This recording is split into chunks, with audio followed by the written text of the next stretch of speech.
Hey everyone, welcome back to the Tango Simplified learning series. Today, I'm going to be talking about some really frustrating technical aspects in terms of connecting to your partner that might happen to you on the dance floor. And it's really hard to resolve these issues on the dance floor because it's not a place to give feedback. So I want to kind of use this as a platform for bringing some of these issues up. And they really have to do with how tango is going to work between you and your partner, and certain elements when they're not part of your mechanics, part of your understanding of what connection really is in tango. It makes the dance really unsatisfying and frustrating a lot of times. So we're going to start today. Eve is here to help me demonstrate this, talking about the closed side of the embrace. I have just returned from a lot of travel and I was teaching a lot, and this is probably the most common feedback I was giving to followers, is that on this side of the embrace, you see how Eve is automatically holding my arm. She's actually holding all the way around. And if I were to push against it, she's going to resist. And if I'm to pull away, she's going to resist in the opposite way. This is what we want in open embrace, but a lot of times what happens instead is that followers just kind of keep their hand on top of the arm and not necessarily holding, but just sort of gently touching. So the hand is here, or maybe sometimes they put it even here. And if they don't have any touch between their arm and mine here, so if there's also space between the arms, then when I try to lead something on the closed side of the embrace, most of the time what happens is the arm just slides. So this kind of thing happens. So if we keep this kind of embrace, let's pretend that Eve does not know this technique and she's holding her hand here. When I then begin to lead something like a turn here and I start going around her, I'm going to get closer to her because this might slide, and then she's going to go away from me. And then on a different step, again, she might get closer to me and step away. And the whole time there will be, and it's hard to do it the wrong way. Once you know the right way, I'm actually realizing this myself. But the principle is that if you don't have a grasp here, I'm just going to do it as a follower here. If you don't have a grasp of your leader on this side, you're not actually connecting to their body. Now, it's different when you're in close embrace because you're actually all the way against your partner and your arm is on the back, and there's a lot of connection between your torsos. So there's a lot of information that gets connected through that touch. But in the open embrace, you don't have that. You have to use your arms.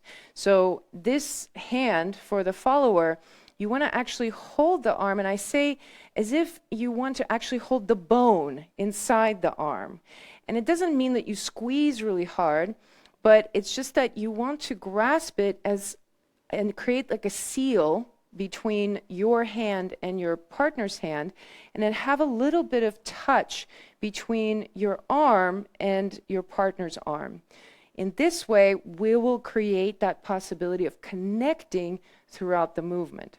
So once I'm using this for connecting to my partner, so I'm using it to lead her, she will be able to use this connection to keep the distance between us the same.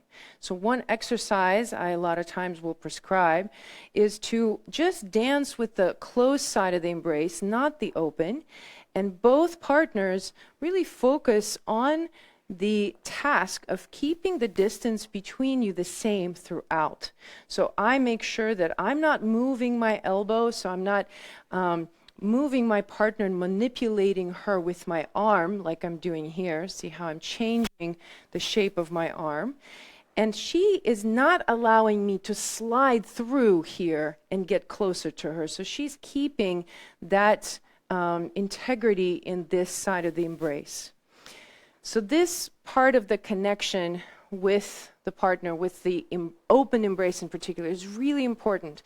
And as a leader, if I experience someone's dance on the milonga floor and they don't have that connection on the closed side of the embrace, there's very little I can do to facilitate or invite the follower to do it. This is something that you just have to know. And I know that for a lot of women, there's that question of like, oh, but I'm afraid it's too much, or I'm afraid it's going to knock my leader off their axis, or feel like I'm grabbing them too much. But it's really not about feeling like you're having to manipulate them or use them for your support. It's more that you're holding someone's hand. Like if you think about just walking side by side with someone and holding their hand, imagine this idea that you want to hold their hand in order to get them to go somewhere with you. Like I would take Eve's hand here and I'm going to go, come, right? And so she's holding my hand the same way, just so that we can read each other as we're walking together. So this is the same idea, that as we're walking together, we have this agreement of keeping this distance between us, and she's using the connection the same way I am using the connection with her, and we achieve that through participating in this in equal ways, right? So I am holding her and she's holding me with the same energy. Okay, so the last point I want to make, this is another one of those frustrating things that can happen when at the milonga you can't really do anything about it, and that is the open side of the embrace, moving the arm, the elbow, moving in space, and this is for both leaders and followers. This can happen for either role, and for both roles, it's frustrating. So if I'm a follower and I dance with the leader who's leading me more from the arm, and see here, the way Eve responded is when I extended my arm, she did as well. But let's pretend she has good technique. She's not going to leave this elbow, so she will pull. But I am moving her through the arm. And see, then she has to really compensate for this technique. And it makes it really uncomfortable when one person is trying to keep the integrity of the embrace and the other person is moving the elbow. So one way, as a leader, if you are aware that you're doing it, you want to watch that the shape of the elbows between you and your partner stays the same. So your elbow doesn't move behind you this way, and it doesn't move in front of you this way.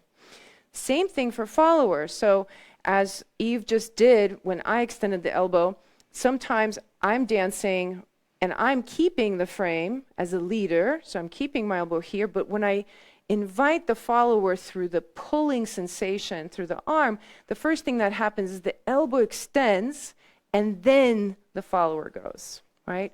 So when that happens, again, there's nothing I can do on the social dance floor, but I will have to make up for the distance that I am creating between us, because it doesn't actually work to have the elbow extend, because now I'm expecting her to already have gone here, but she's late. So when you have that experience, it constantly feels like the follower goes behind you and then catches up, goes behind you and catches up. So ideally, what we're looking for is that on this side, see how this creates a triangle. So this is the base of the triangle and apex of the triangle, and we want to keep this triangle consistent. And on the other side, we talked, the follower holds the arm, my hand is on her ribs. And so when we have on both sides this understanding that these pieces need to be consistent, then on every step, my follower is going to land exactly in front of me and will always be synchronized. This is also what allows us to move together as one. So let's say, for example, when I am inviting her to take a back step, the first thing that I'm going to do is I'm going to gently lean in to signal to her which direction we're going to go. And what she did by using the embrace is she gently compressed on the open side of the embrace, and she also held the shape on the closed side of the embrace. Once we have that feeling together, there's a little bit of compression, then we can move together, and there's a sense that we're moving as one. Okay, that's how you achieve that feeling. Now, if either of us forgets to compress on one side or the other, or doesn't respond, let's say that I begin compressed towards Eve, but she doesn't read it, and so her embrace sort of softens and her elbow goes back, I get closer to her. And now I might have to bump into her in order for her to go, or I have to actually do something extra. The same thing if she's waiting for me to compress, but I just relax my arms and start going towards her, that might again create that disconnection. And so then there's that feeling that I'm walking, but my partner again is sort of not synchronized with me, and it feels a little bit clunky. So in order for us to really walk together and really feel that we're moving as one, on both sides of the embrace, you want to feel this gentle force, either in the direction of the follower's back step, forward step, whatever step that you're doing, you want to feel those forces translated in the embrace before you step. Okay?